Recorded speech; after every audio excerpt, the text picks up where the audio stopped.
This is the Art of Darkness podcast with Kevin Kautzman. And Abby Lucas. We're a couple of very online writers interested in the dark side of creativity. This show is about art and the people who make it, what it costs them, and what it takes to bring something unique and impactful into the world. On each episode, we examine the life and work of an artist you might think you know. Don't worry, they're all safely dead. We aren't. Find us online at artofdarkpod.com, and please support the show through Patreon or Substack. Thank you.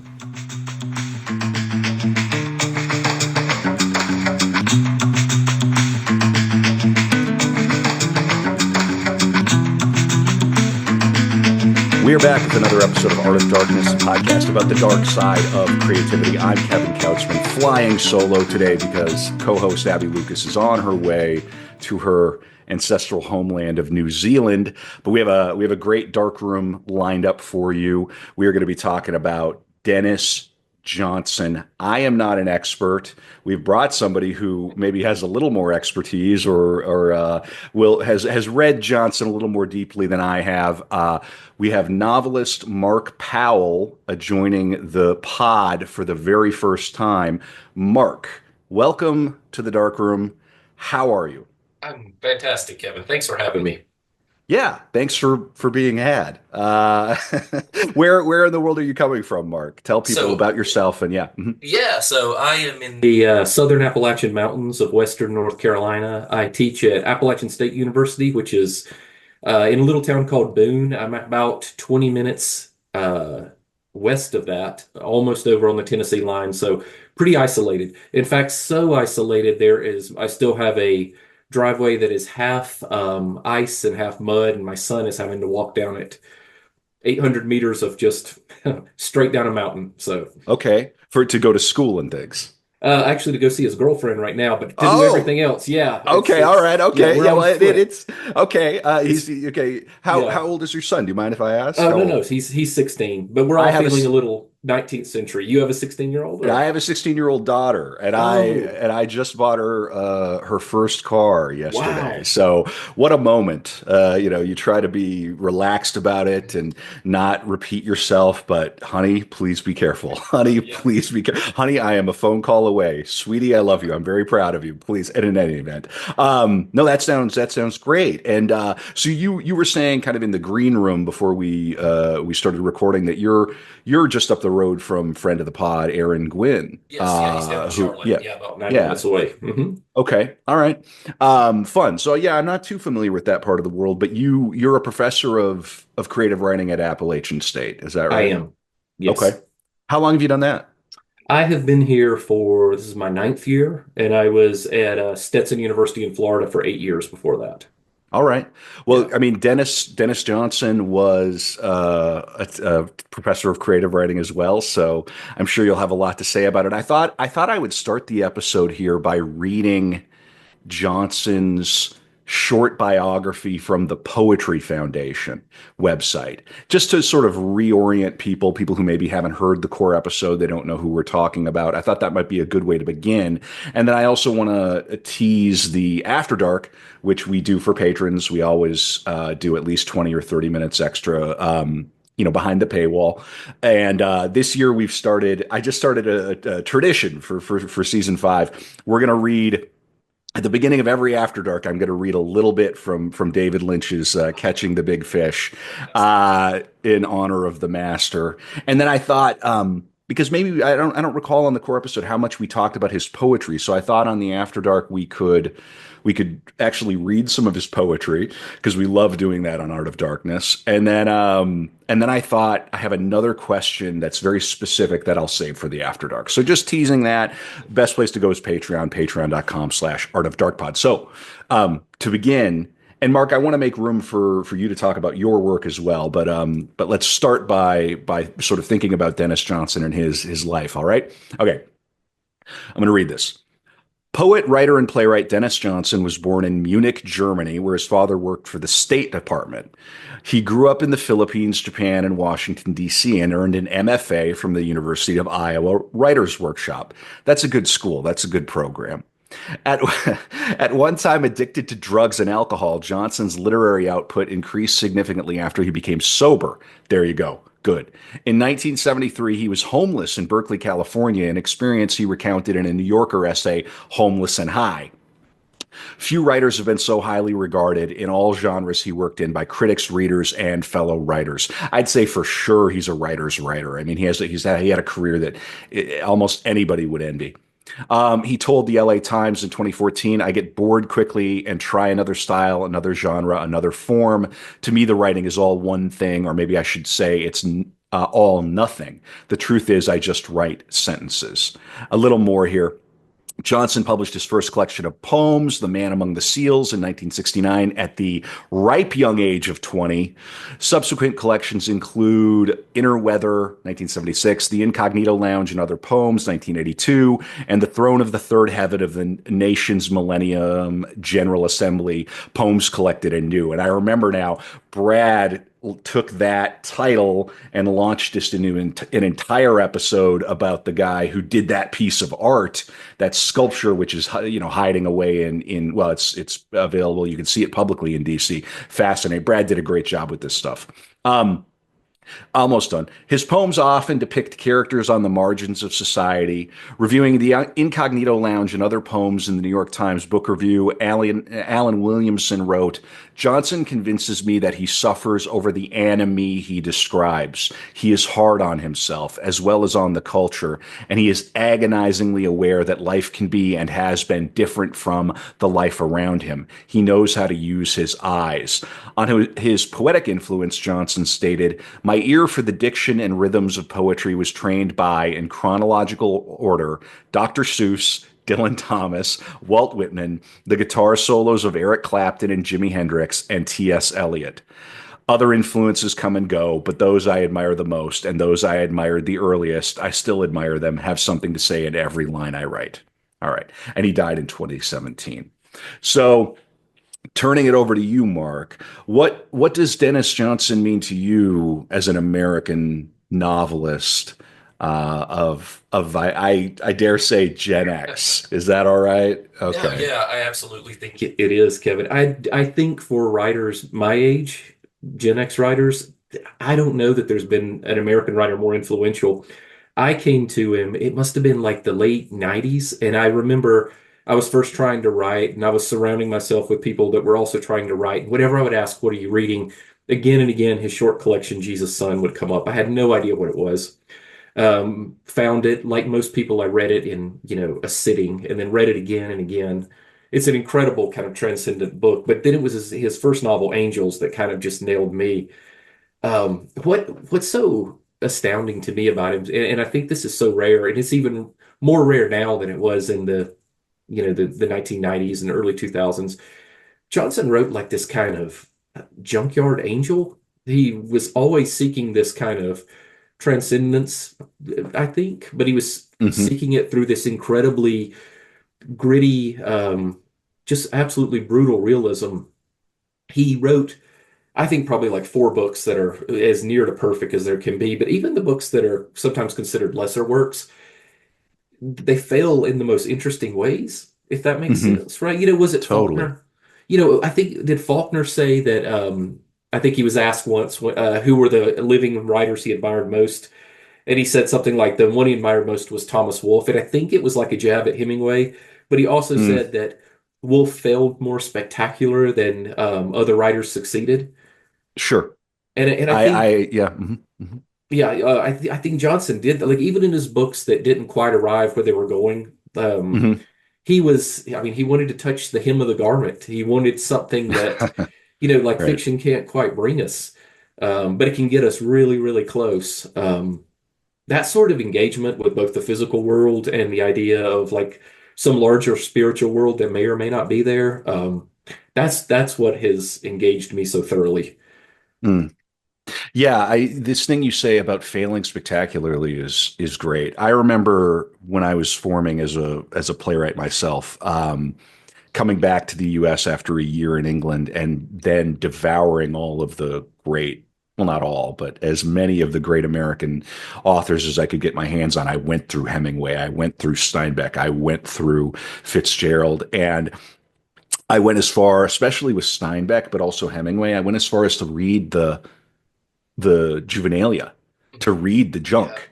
And, one thing about our educations is that if you have a typical education, if it's anything like mine, you're just exposed to a series of masterpieces, the greatest literature that's ever been written, and edited by the greatest editors who've ever lived. So you're sort of missing all of this other stuff. Yeah. So I really appreciate what you're saying. It's like, if you have to write three clunkers to get to Jesus's son or to get to Tree of Smoke, then so be it.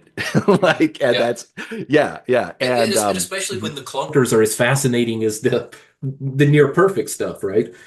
right. Yeah, you sort of have to write your way through, Hmm. to sort of find what you're looking for, and also like for who knows for Johnson, I can't speak for him, and but he may have had a special place in it, probably had a special place in his heart for some of these books that were less sort of perfect, as you say. Tell me a little more about your formation as a writer, and I guess where Johnson sits in the kind of pantheon of American writers for you. I want to get to know you a little bit, Yeah, yeah. too. How did you end up where you are? Yeah, so I started writing. I finished my undergraduate degree in English. I had tried, I think, every humanities major. I just sort of landed on English. Had no clue what I wanted to do. I moved to the city where my then girlfriend was finishing up her degree. I was reading, I was writing with no real direction. Then my grandmother told me, Kevin, this like family story that I thought was really remarkable. So I Mm, wrote it down simply for the sake of like preservation. But I quickly realized what she knew just had tremendous gaps. Um, and I started kind of filling in the gaps. And before long, I realized I was writing a novel. And I wound up getting an MFA, and I spent the 2.5 years of my MFA just rewriting this, and it became my first novel.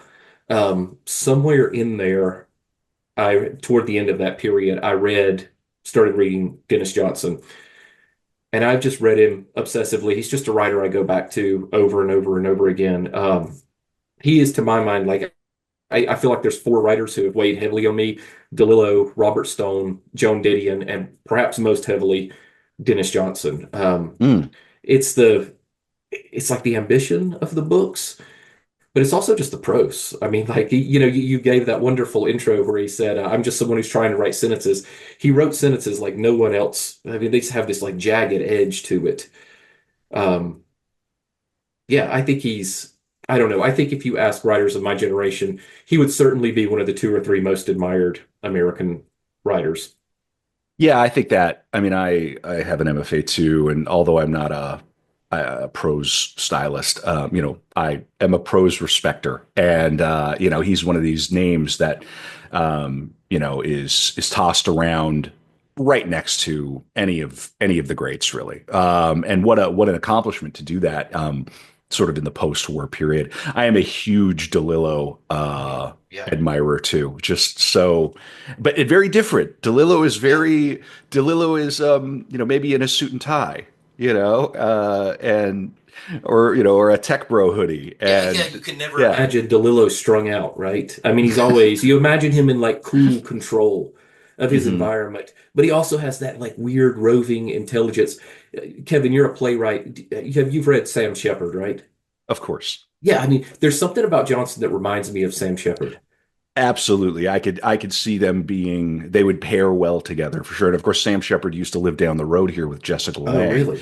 Yeah, and he had a home in Stillwater, Minnesota. Beautiful little small town. It's actually the first town in Minnesota. It's right, you can see Wisconsin across the river. But yeah, huge hero of mine, Sam Shepard. And you're right. There's that sort of like rock and roll sensibility, sex, drugs, rock and roll, Yeah, and the underbelly of America isn't the subtext. It's right there, right in your yeah, face. This dirty, nasty beast that we all love too. You yeah. love it, but you gotta sort of live here. Like, that's who we are. I think it's so fascinating that his father worked for the State Department, and he had that kind of peripatetic, uprooted childhood. How do you think that influenced his work? Well, I mean, you can certainly see the influence in just like the locales of his books, right? And you can see a direct influence in Tree of Smoke, going back to that region. that his father was operating in in Asia.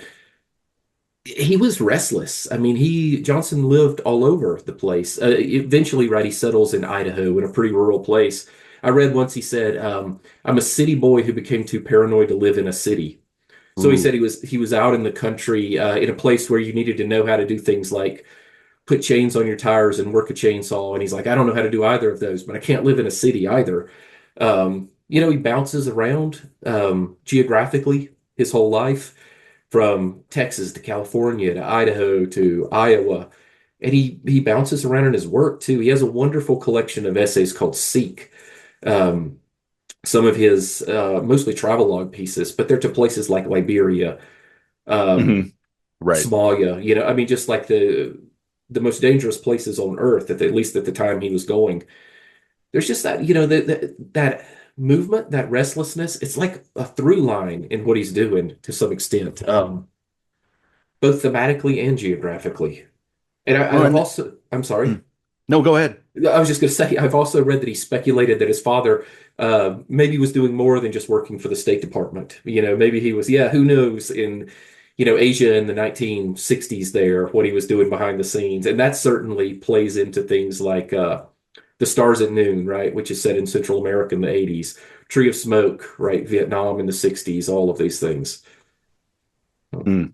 Yeah, Tree of Smoke is the one work that I'm most Mhm. familiar with, and it's just an absolute masterclass, and it's put downable, I think. And for a novel of the ambition, it's such a rare little gem.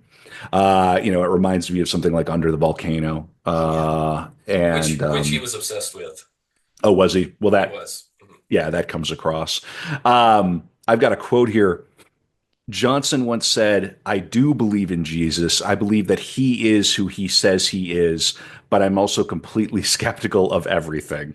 How do you think where does that live in his work? Oh, that lives in every sentence, right? That Right? that desire to seek some sort of something larger. I mean, all of these books, right, that are dedicated to higher power, which speaks, of course, to his getting sober, but also speaks to this desire that there be something larger in the world, but this inability to quite latch onto it.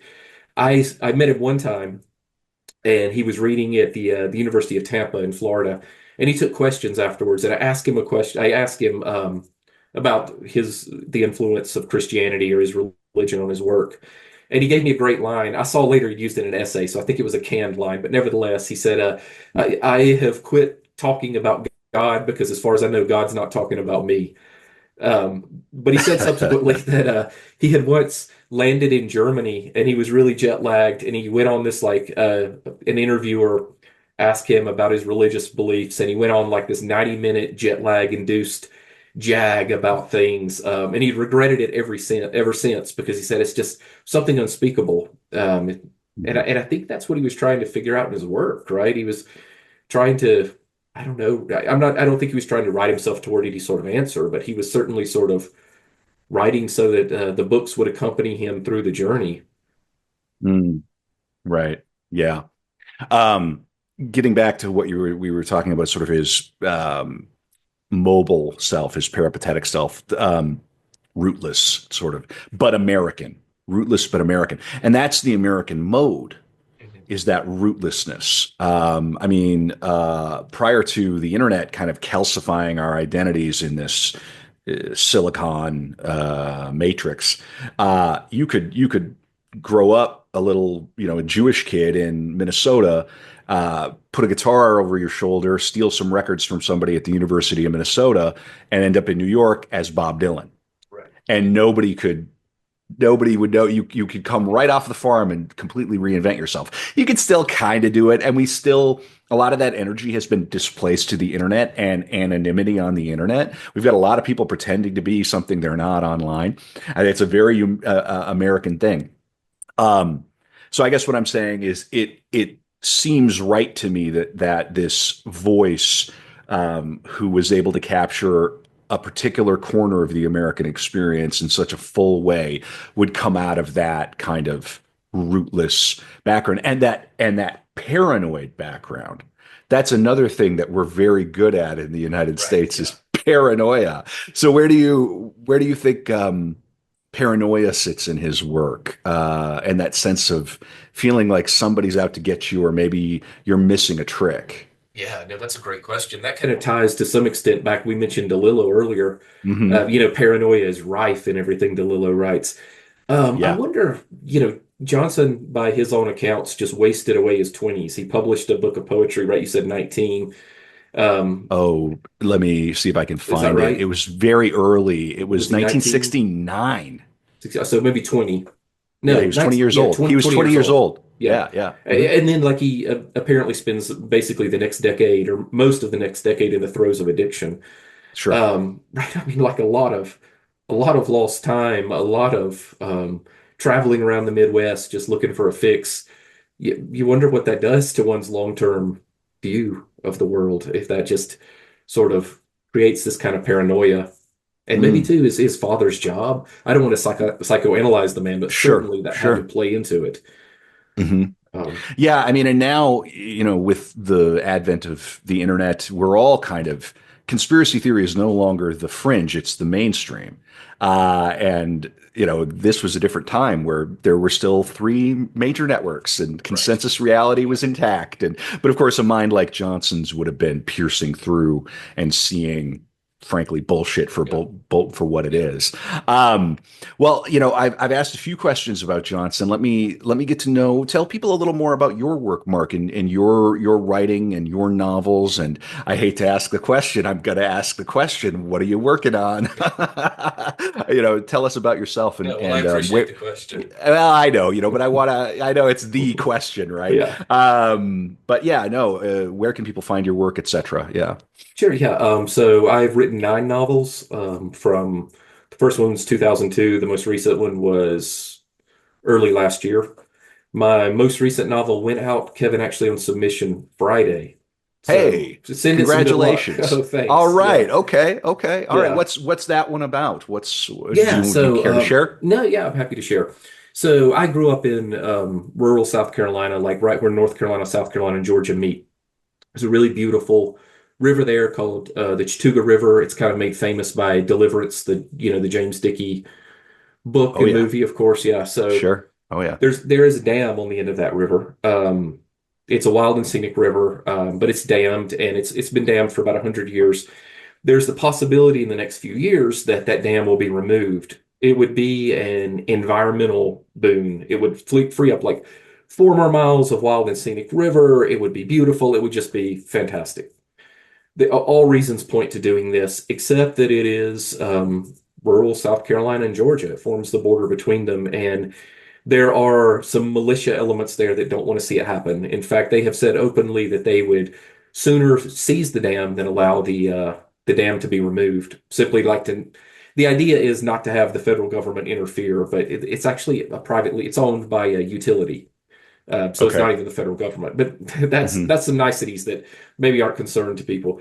I'm imagining a point in the future where the dam is about to be removed and it is seized by a local militia and it becomes sort of like a Waco-esque David Mm, Koresh standoff between the government and protesters and the militia and surrounded by rings of media and so forth, and it becomes a big spectacle.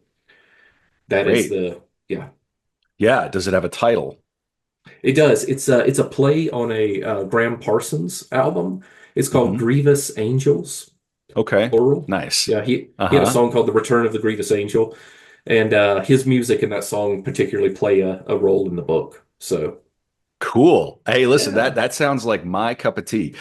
So we do a book club on this Mhm. show but it's behind the paywall. But so if when it sounds like when that gets published, send me an email and we Absolutely. can include it in the book club because it genuinely sounds like something I would Yeah. want to write. I'm fascinated by all that sovereign citizen stuff, Ruby Ridge, Yeah. Waco, all that 90s right wing extremism and Yeah. the federal government, and then of course the tragedy in Oklahoma City, or the attack in Oklahoma City. Fascinating stuff. Do you treat that sort of subject matter in your other novels, or sort of what do you typically write about? Yeah, I think I think extremism is sort of the subject or the through line of what I've written. In 2008, my wife is also from the same place. We were living in Connecticut. We were moving to Florida, and we stopped back in our hometown in South Carolina for about 4 months, just between I had gotten out of school and I was going to a job. This was when Obama had just won the South Carolina presidential primary, maybe Hmm. February, March of 2008. Yeah. And I would start talking to people. In some cases, people I'd known all my life. In some cases, they live pretty deep in the woods or what have you. And we would start talking politics, and I'd be like, wow, I'm really agreeing with these people. They'd be like, the federal government is enthralled to corporations, it's not responsive. And I'd be like, yeah, I'm with you. And then they'd be like, and this Obama guy is building concentration camps. I'd be like, whoa, It, where did this, he's the Antichrist. right? You Yeah, know, like yeah, how yeah, yeah, did yeah. we were going like this? And then so I got really interested in it. So I wrote a book called The Dark Corner. And it's set in 2008, and it looks at the rise of militias in the sort of immediate, not the post-Obama age, but like as Obama was sort of first coming to light. So I wrote that. I wrote another called Small Treasons. It's set in Northeast Georgia in the mountains there, and it is about radicalism as well. I got really interested Cool. in Americans and Europeans who were going trying to find their way to like ISIS right during the Wow. Syrian civil war. So Sure. this kind of stuff is the kind of stuff I generally write about. Great. What was your debut? What was your first novel about? My first two were, I would say, very much in the sort of southern historical Appalachian vein. The first one was I mentioned my grandmother had told me this family story, and it was Hmm. that, and it was about a Right. young boy who is involved in the accidental death of a girl, and he thinks he's going to be blamed, and he flees into the mountains and tries to survive there. It's set in the 40s. The second was loosely based on a family story. It's set in 1970, and it's about three brothers, one of whom has come home from the Vietnam War really damaged, and they're sort of trying to bring their family back together. And they've sort of moved from being really localized in Appalachia. They're primarily still set there. They've kind of moved out in geography, I guess. I had kind of one-off novel that was set in Ukraine. I've spent some time in Eastern Europe, and my family and I were in Slovakia when the war in 2014 broke out. So I wound up writing about that. Hmm. And I spent years in Florida, so I set a couple of books in Florida too. But primarily these southern Appalachian mountains, and primarily dealing with political and environmental extremism. Cool. Well, we have a lot of guys at our Discord at artofdarkpod.com/Discord who I know have an appreciation for the topic of extremism. We have an entire channel called Tunnels where we just post Oh, wow. conspiracy theories and stuff. You know how it is. I Yeah, mean, internet culture. It's that sure. stuff's fun. Did I read that you went to Yale Divinity? I did. What did you? So I'm curious about that. What did you study there? Yeah, I'm curious about it too, God? Kevin. You Yeah, just I'm still studied trying to God. figure that out. Yeah, so I'd gotten an MFA, and I had taught like a lot of I just kind of patched jobs together between like regular jobs or adjunct teaching jobs. And in 2004, I'd gotten a fellowship from the National Endowment for the Arts. And my wife and we were 27. We didn't have any debt. We didn't own anything either. So we just sort of like quit our jobs and went to Europe and Hmm. Fun. blew through the money way faster than we thought we would. Came back to the Uh, United States and sort of like we were like, well, we don't have any money, but we don't have any obligations. And we were like, what do we want to do? She said, I want to live out of the South. And I said, well, I'm really curious about studying religion. I had grown up in a really, really loving, but very kind of conservative Southern church. And I knew there was more to it than that. So I applied to several seminary and divinity school programs, and she applied for jobs. Yale worked out perfectly. I thought I would go to work for something like Human Rights Watch because they had a particular track like global ethics. I wound up in religion and the arts, specifically religion and literature, mostly reading like the Russians, Dostoevsky and Tolstoy and these people. sure. It was just wonderful. It was half my classes were in theology and religious philosophy. Half of them were in comparative lit, and what I was doing there, I still don't know exactly. Except it was like this wonderful, couple of years where I could just Sure. think and read, and my mind felt like it was on fire. It was Mm. wonderful. Yeah. Well, and that's a good school. As we say, what's the nature of the sort of professoriate there? I mean, are there priests? Are there, how does it all work? No, No, they're yeah, they're yeah. primarily academics. There are Hmm. now there are people there who are going to be ordained, and they will do very specific classes on like chaplaincy or preaching, and they'll do those with ministers. But most of the people I worked with were either like religious studies professors Hmm. or Russian studies professors or what have you. Do But it's a really you, interesting mix. that's fascinating. Yeah. And what an interesting background. I don't think I've ever quite met anybody who has that precise constellation of things, which I really admire. Do you have Russian or were you reading in translation? Oh Were God, you, no. I wish. Don't I wish? I've got my youngest brother can is fluent in Russian, and he used to always be like, "Why don't you learn?" Like it was just something sure. one does on a Sunday Of afternoon instead of course. talking to Yeah. you. I could. Yeah. Yeah. I heard Don DeLillo say once. DeLillo has that wonderful book, The Names, about all of these languages. And someone said, "Do you speak all these languages?" And he says in his Bronx accent, like, "I barely speak English." So like in my Southern Appalachian accent, I'm kind of like, I barely speak English too. So, Very good. Yeah, absolutely not. I'm sure you fit right in at Yale. I think that one of my favorite little moments in all of DeLillo is the professor of Hitler studies who does not speak German. Right. It's everybody on Twitter. Yeah. Everybody Yeah. knows. It's just so what a great author. Hopefully we won't do an episode on him for many years. Really fascinating. Let's. I'm going to try to sort of bring us back around to Denis Johnson. I assume people can find your work wherever they Yeah. find literature. All right, and it's Mark Powell. And I'll. Is there a place I should like send people? In the Uh, show notes. I'll send you a link. Maybe, yeah. I Okay, don't have a yeah, website or anything, but yeah, I'll that's send all you a right. link. Yeah. Yeah, like Twitter or something, whatever. Sure. Great. So.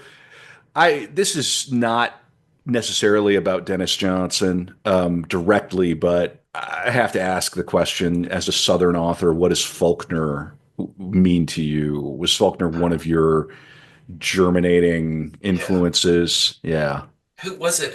Was it O'Connor who said no one wants to get caught on the tracks when the Dixie Express is coming down them or something, right? Like Faulkner is such a overwhelming influence for American writers, particularly Southern writers, that you have to absorb Faulkner, but then kind of step away. Hmm. Um, yeah, I think Absalom, Light in August. I remember in my Sure. early 20s, just reading those over and over again and just trying to model things on them and realizing you've got to absorb what you can, but you got to let it go too. Otherwise, you're Yeah. going to be just a parody. I felt the same way about McCarthy. McCarthy. Yeah, you spend years, you read McCarthy and you're like, I want to write just like this, but no one's going to write like McCarthy. You're just going to write like a bad parody of it. Um, yeah, Absolutely. but Faulkner, huge. Yeah, I mean, tremendous and influence. the work is just incredible. I mean, it's been many years since I read it. It was part of my sort of Mhm. self-imposed education after I came back from Europe. But yeah, the books are just so cozy. And I mean, and as a writer, it's like a steak dinner, Yeah. and it never gets tired. You can just keep going back and going back. Let me ask. So it just occurred to me too. Denis Johnson is one of the few episodes that we've kept behind our paywall. So if you want to hear the core episode, you got to pony up. You gotta get your credit card out and to listen to Brad's wonderful episode on Denis Johnson. Um, but where would you start, Mark? Let's imagine there's a young person who doesn't even know who this is. I mean, I assume you're going to say Jesus' son, but I don't know. Maybe you throw a curveball. Yeah, I'm going to throw a curveball. So I curveball. I'm All going to right, all throw a right. curveball out there, Kevin, and say, how about starting with Train Dreams? Are you Mm. familiar with Train Dreams? It's a novella. I'm only familiar with it by having learned about it from Brad. Mhm. But go on. Okay. Yeah. Yeah, so it ran in the Paris Review in maybe 2004, and then about 2011, I think FSG decided to publish it as a standalone book. It's a novella about a man named Robert Granier. He's a logger living in Idaho in the woods in the years of the early 20th century. It is a perfect little book. You can read it in 2 hours. It's 100 pages, but it's 100 pages with big margins, and it does everything Johnson does right there. It like it's perfectly just encapsulates him. First of all, it's all of his books are about what it means to be American, right? In the best and worst senses of it. It's Mm. about what we do to the world and what the world does to us. In this case, the physical world as they log the Pacific Northwest. It's full of the language. It's full of, there's a wolf child in the book that may or may not be real. Mm. I love that stuff. So it's like it's pushing the boundaries between this world and the next, but it's doing it in a world that is so grounded in the physicality of being outside, of cutting timber. It's the perfect place to start. You mentioned Jesus Son. Jesus Son is the next side. It's the sort of um, druggier, maybe a little more existential Dennis Johnson, sort of floating through space. The beating heart of Christ visible in the chest of another person. Very strange. And then I guess there's two books that I think are perfect, and that's Angels, which was actually his first novel, and Tree of Smoke, Great which smoke. you're a fan of as well, right? And what's amazing, of course, is that Angels picks up where Tree of Smoke leaves off to some degree with the Houston brothers. Mm. And there's this one of the things I love about Johnson is there's this interconnectedness to all of the characters. So, like the Houston brothers, who are some of the main characters in Tree of Smoke, are the main characters in Angels. Jimmy Storm, who is this wonderful side character in Tree of Smoke, shows up in Resuscitation of a Hangman. Kathy, who is the missionary in Tree of Smoke, is possibly the narrator of The Stars at Noon. There's no solid evidence that she is, but there's enough reason to speculate that she possibly could be. I just love these little connections that happen between him. So once you get like a toehold into Dennis Johnson's world, I feel like it sucks you in completely. The Dennis Johnson cinematic universe. Very much so. Yeah, Yeah, yeah. yeah. And how do you pronounce Aaron Gwynn should be here to help me with this. How do you pronounce the county from Faulkner? Yankton and Waknock? Paw County, I think. Yeah, I'm yeah, yeah, probably yeah. saying it wrong, but Yeah, there you go. Yeah, so it's similar. I love that. That's yeah, great. It's like Joyce's Dublin, right? yeah, absolutely. Or Fargo for the Coens. This Hmm. little our fair burg up here. Um, do you mind? Would it put you out, Mark, if I read like the first few paras of Train Dreams? No, please. Okay, I looked it up. Okay, so this is Train Dreams, and you can find this in the Paris Review. And I'm just going to read. There's a first little mini part of the chapter. Um, In the summer of 1917, Robert Grenier took part in an attempt on the life of a Chinese laborer caught, or anyway accused of, stealing from the company stores of the Spokane International Railway in the Idaho Panhandle. Three of the railroad gang put the thief under restraint and dragged him up the long bank toward the bridge under construction 50 feet above the Moyea River. A rapid sing-song streamed from the Chinaman voluminously. He shipped and twisted like a weasel in a sack, lashing backward with one free fist at the man lugging him by the neck. As this group passed him, Grenier, seeing them in some distress, lent assistance and found himself holding one of the culprit's bare feet. The man facing him, Mr. Sears of Spokane International's management, held the prisoner almost uselessly by the armpit and was the only one of them besides the incomprehensible Chinaman to talk during the hardest part of their labors. Boys, I'm damned if we ever see the top of this heap. Then we're hauling him all the way, was the question Grenier wished to ask, but thought it better to save his breath for the struggle. Sears laughed once, his face pale with fatigue and horror. They all went down in the dust and got righted, went down again, the Chinaman speaking in tongues and terrifying the four of them to the point that whatever they may have had in mind at the outset, he was a debtor now. Nothing would do but to toss him off the trestle. There's more, but I'll leave it at that. What prose? Yeah. What a And what an opening moment too, right? And it's going to haunt Robert Grenier the rest of his life, like what happens in those opening pages, which is just classic Johnson. just a masterclass in establishing place, establishing the rules of what you're going to be reading. We're going to have this is maybe not going to be dialogue heavy, although he might surprise us later with more. He starts right in mid-action. The stakes could not be higher. There's the use of that anachronism. Chinaman, we wouldn't say that now. Famously, Walter Sobchak, please, Asian American, the preferred nomenclature. But there's so much going on. So I mean, and as an author yourself, I mean, tell me more. What is happening there? So I mean, it's incredible, right? We have this character who is going to spend his life sort of passively moving through the American century. So much so that he's going to try to spot Elvis at one point as he comes through toward the end of his life, passing through. And it occurs to me, Kevin, and this is a real similarity, I think, with well, kind of with all of his work, and sort of what you were saying too about this America where you could once grow up like and become Dylan, right? Not Robert Zimmerman, but Dylan. Johnson is so concerned with like the disappearance of America. In fact, in both Train Dreams and Jesus' Son, he uses the expression rolling up a scroll. What has happened to that world? We rolled up a scroll and put it away, right? It's a lost world, um, and it's Mm. gone. And in fact, if you don't read it to on the podcast, but you'll later read the very end of it, the end of Train Dreams, and it talks about that notion of just a whole world disappearing. Mm. Johnson was a chronicler of disappearing worlds, And rapidly. that's what we excel at in America. I've lived through, I'm a certain age, and I mean, and so are you, and we've lived through four or five different Yeah, Americas, two or three at least, and it's one of the, it's simultaneously the best and the worst thing about this place yeah, is the dynamism. yeah, It's so hard to put roots down. It's so hard to make them last, but then do you even want to? Because there's always something, what's going on one state over, right? There's something going on in LA right now, Austin, you can go out, you can go anywhere, yeah. right? Yeah, you get it. Fascinating. Yeah, that I definitely should read this. I like that's your suggestion because that seems like a bit of a curveball from people. I assume most people say read Jesus' Son. I've got a few more questions for you. Sure. So, his writing has often been compared to Hemingway's, but it's more lyrical and hallucinatory. And I think we just saw that with Train Dreams. I mean that um, muscular opening paragraph is a sentence. I'm going to read it one more time.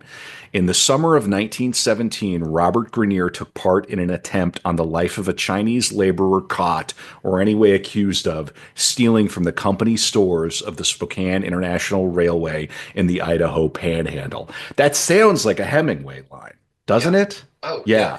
Yeah. And Hmm. there's a line, there's this wonderful line in American fiction. It's like hardcore American realism, but with an almost spiritual bent. You see it in Melville, you see it in Stephen Crane, you see it in O'Connor. Johnson is the natural, he is the inheritor of such. Would you Mm. indulge me and allow me to read the first sentence of Angels? Of course, please. Yeah. Because I think it's apropos to what we're saying here. This is the first sentence. In the Oakland Greyhound, all the people were dwarfs, and they pushed and shoved to get on the bus, even cutting ahead of the two nuns who were there first. And this, it goes Oh, on, but it's just like the same thing. so First, good. yeah, it's once again we have like this motion into a crowd, right, where you're engaging with these other people and engaging in not exactly a violent way, but like pushing ahead everywhere in Johnson's work, there's crowds, right? They're suffocating in on you, and there's always this attempt to sort of to get some sort of space, and I guess the mass that is America. Mm. Um, yeah, you see it again and Mm. again in The Stars at Mm. Noon, which is his book. This is set in Central America in the 1980s. The opening line it says the air was like a garrote of smog and heat, and from the very start, the book is just suffocating. Mm. Um, yeah, it's another kind of through line in Johnson, I guess. Do you teach his work? It's funny you should ask that. Yes and no. So every writing professor wants to teach books they love, and they want their students to love it too. Students tend to love Train Dreams. I've taught it a number of times. It's short, it's quick. Um, I've taught Angels a few times, and I can tell you, I taught for 3 years in a prison in Florida. There was no work we read that the men in the class reacted to better than Angels. I mean, it's a gritty, difficult book, but they would sort of look at it and give me this nod, like, "Yeah, that guy got it." That's how it is. Teaching it in a college classroom, I've never had students rebel harder against a work, and I think it's for the opposite reason. I think it's because they haven't experienced life in a way that makes them realize that this is very real, right? That this world does exist. This Mm. this painful, violent, gritty world full of crime and and bad people trying to do good and good people invariably doing bad. So I've kind of shied away from it. I still teach some of the stories. I love like Work and Two Men, Emergency, all of those. So I do, but not as much as I would like. Mm. I'm reading about Angels. It's a 1983 novel. It was his first novel. Yeah. Uh, in 1999, friend of the pod, David Foster Wallace, included the novel in his list of overlooked American books published after 1960. What is Angels about? So Angels is about, well, it's first of all, it's the Houston brothers that we meet in Tree of Smoke. They have Bill Houston, the older brother who's in the Navy, meets a woman who's on the run from her husband. They travel around the United States, Chicago, Pittsburgh, blow a lot of money, wind up back in Phoenix, Arizona, meet up with James, who is back deeply damaged from Vietnam. Um, they meet up with another man who is has it figured out. They think they're going to rob a bank. It goes horribly wrong, and it is largely about the aftermath of what happens with that bank robbery. Fascinating. So he writes this as his first novel, creates all these characters, and then a number of years later returns to the characters and puts them back in Nam. Yeah, and by all accounts, spends 30 years thinking about the Houston brothers and how they arrived at Angels, right? And writes what Tree of Smoke's essentially the world's greatest prequel, I guess. And it's Wow. also like 4 times as long as Angels too, I think. So Well, let's make the case then. As we've got maybe 10 minutes before we take a break and then come back for the after dark. Make the case for Tree of Smoke. I mean, to me, based on what you've been saying, it seems like Tree of Smoke you feel almost should be the culmination of a person's reading of Johnson. Uh, Tell people about it. I mean, to my mind, Tree of Smoke is it's the best book by American writer in the 21st century, I think. Whoa! I Wow! mean, I was thinking about this earlier, Kevin, and I was thinking like, well, that seems bold, even if it's just my opinion. But I was trying to think like what I would put ahead of it. And I mean, I love Marilyn Robinson's Gilead. I think Jonathan Franzen's The Corrections. I think, there's so many wonderful books, but I think this is the one. It has this hallucinatory. It's like a fever dream, and it's somehow maintained for what, 700 pages?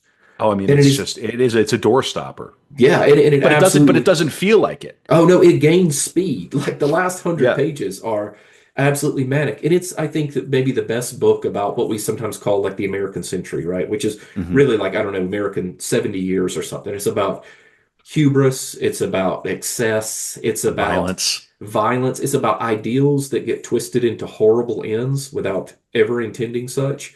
Um, yeah, I mean, I think it's one of the best, first of all, one of the best war novels ever written. Hmm. It is Yeah. maybe like the American War and Peace to some degree. Wow. That's grandiose, I know, but it's multiple stories. One is Skip Sands, this CIA agent who is the nephew of this legendary American figure who has survived the Second World War and is now working in the field in Southeast Asia. It's also the story of the Houston brothers, one of whom's in the Navy, one goes into the Army and is sent to Vietnam. It's the story of Vietnamese people from their perspective. It is the story of a missionary who goes there wanting to do right. It's just a scene of just a book of colossal chaos and everything that can go wrong goes wrong. And at the back of it is this America that is humming along, you know, doing what America does, doing the whole American excess thing. Hmm. And it's Yeah. it's all rendered in prose that is just, and the dialogue is just some of the Oh, it's funniest, just sharpest. I say all the time to my children, there's a wonderful scene in there where I'm sure you remember it. I think it's a lieutenant. Instead of self-esteem, he calls it self-esteem. He says, like, I'm worried about your self-esteem. So I say all the time to my children, it's your self-esteem is the yourself, problem here. Steve. Yeah, and then those little puns, even the fact that his name is Sands, Yeah. little gestures that are very pleasing. There's almost a pulpy quality to it. Oh I mean, yeah. it's not airport lit, not remotely, but it has enough of it that American Yeah. flavor. I don't know, that lowbrow quality And that he that loved it's that, very right? pleasing. Yeah, yeah. He loved noir. I heard him say once, Kevin, a friend of mine who's a writer who's an excellent reader said, I just didn't get into it. It didn't feel realistic enough. And I heard Johnson say, it's not about the Vietnam War. It's about how we remember the Vietnam War as it is refracted through Apocalypse Now, the novels, the Right. movies, the Yes. music of Jimi Hendrix, right? Like we don't see that war clearly. What we see are all Totally. these reflections, and I think that book captures that sense We're, best. I think it's great. And I think we should, people of our generation, we owe it to ourselves to wrestle with the mid-century, 20th century, because we're never going to escape its vortex. Just yesterday, Abby and I recorded our Coco Chanel episode, and it was her first core episode, and that she did on her own. And she came to the point where she was describing Jackie's pink suit, which she wore on November 22nd. And I did not realize that was a Chanel suit. And Abby started getting a little verklempt, and she's like, "Why am I crying?" It's sad. It's a sad story. So here we are. We're talking about Coco Chanel, and then it brings us to the Kennedy assassination, which, of course, it's on this pod. It's like when we're talking about the 20th century, it almost feels like we're talking about one thing, and you can never Yeah. really. You throw the dart at the board, and it's like, and what a perfect metaphor for that. There's no more perfect metaphor than a tree of smoke. So very cool. Thank you for that description. I got a few more questions. Yeah. And then we'll pause, come back for the After Dark Behind the Paywall. I'm going to read. What I'm doing is I'm opening a random page from Catching the Big Fish, and to see if we can, if there's any resonances. So, like, for example, yesterday when we recorded the Chanel episode, I opened to a random page, and the first thing David Lynch had written was, "I love the French." And that was for the Coco Chanel episode. So we're like, okay, all right. Get the ghost of David Lynch is speaking to us through his book. And then I want to talk. I actually want to read some of the poems and talk maybe a little bit more about his poetic sensibility. And then I have one question for you too that I'll save for behind the paywall. But so this is an interviewer type question, right? But okay, if you could have dinner with Dennis Johnson and you could ask one question, what would you ask him? Yeah. Kevin, that's tricky. I know, right? Um, One question. yeah, I That's think, it. yeah, I would have to, I don't know, really. I think, though, it would have to do something with the way in which I would want to know about his religious belief, I think. Okay. Because, I mean, Yeah. clearly, that's the thing that you can see him fighting with on the page of every book. I think that's what I would want to know. Like, but I think it would be a wasted question because I think if he could articulate it, he would have articulated it, right? You don't write whatever, 9 works of fiction or whatever the number is, right? If you can give clear answers, Right. um, you're trying to like write your way into sense, into some Well, knowingness. was it Augustine who wanted to throw out all of his writing at the end? I think it was one of the church fathers wanted to throw it all out because he really, like, at the end he was like, "Oh, this is just all noise." I should probably know that. Yeah, no, I know, but and that could be totally apocryphal too. No, Do no, that's not. probably, yeah, Yeah, it sounds true, right? yeah, So yeah, that's, yeah, and as we know, that's what matters now yeah, in 2025. that's right. I've got another quote from him and his approach to writing, and maybe we'll wind down the main episode here before we take a quick break with this because I don't know if we'll top this. Um, Johnson said, "Write naked, write in exile, write in blood." What does that mean to you? Well, first of all, it makes me smile a little bit because a former student of mine has it tattooed down his arm after we read Jesus' Son in class. Based. Right, right naked. I mean, just like when I started writing, I can remember thinking what my dear mama would think, and I realized like I had to let that go. Right, you're going to expose things about yourself um, that are in some cases terrible, shameful, and if you can't bear that, you don't need to be writing. So write naked, write in blood, right? Every word matters, every drop matters. And what write naked, write blood, and what was the other one, Kevin? Write in exile. Write in exile, right? Like try to, I guess, like Joyce, to some degree, you're trying to rebuild a certain place right on the page um, that it Mm, physically exists, or it maybe once physically existed, or some notion of it existed, and you're trying to create the thing. mm. But whatever it is, those are good words to live by or to write by. Well, and what a really strong idea. This idea of exile is so central to Christianity and Yeah, to the Western canon and tradition and yeah. everything. So, Um, Yeah, great. We will come back. We will do another 20 or 30 minutes and talk about all the stuff I mentioned. Mark Powell, where can people find your work? Pitch a couple of novels that you're trying to, sell. And, hey, come on. Sure. People All gotta right. support living authors. All right. Well, Okay, well, there you go.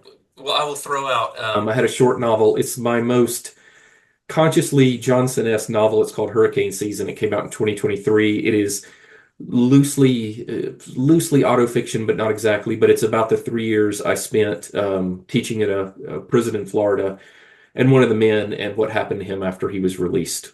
So Oh, wow. I would throw that out there, and you can find it in the usual places. It's not, you wouldn't find it in bookstores anymore, but all the various online stuff. So Amazon Hurricane Season, Hurricane Mark Powell. Season, yeah. Yeah, and Mark, there's an open invitation to you to come back and do a dark room anytime. You just if you see a subject, we've covered Faulkner, we could do that anytime. So you have a new book come out. Obviously, you want to be promoting it, so just email me, artofdarkpod@gmail.com, and I would love to include that new novel in the book club as well. So give us an ETA. I don't know how long does it usually take from submission to publishing. Is it like I'm thinking of 18 months probably, so it might be a Ah, little yeah. well, you know what? We'll still be here in 18 months, That's but right.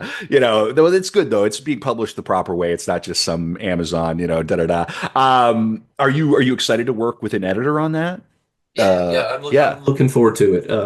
Yeah, I mean, I hope it's just gone out, so we'll see what happens. I don't want to count my chickens, but I'm hopeful. sure. So I Yeah, feel pretty good well, about it. yeah, it sounds like you have some momentum in your career. So we're going to come back. We're going to do the David Lynch thing. We're going to talk about some of Johnson's poetry. I'm going to ask a couple of more questions. But Mark, thank you so much for coming on Art of Darkness, and you really are, giving me some more insights into the work of Dennis Johnson. Hopefully, we inspire some people to go and read some of his work. Go and read everybody. You can go and read Train Dreams right now after you order a copy of Hurricane Season by Mark Powell.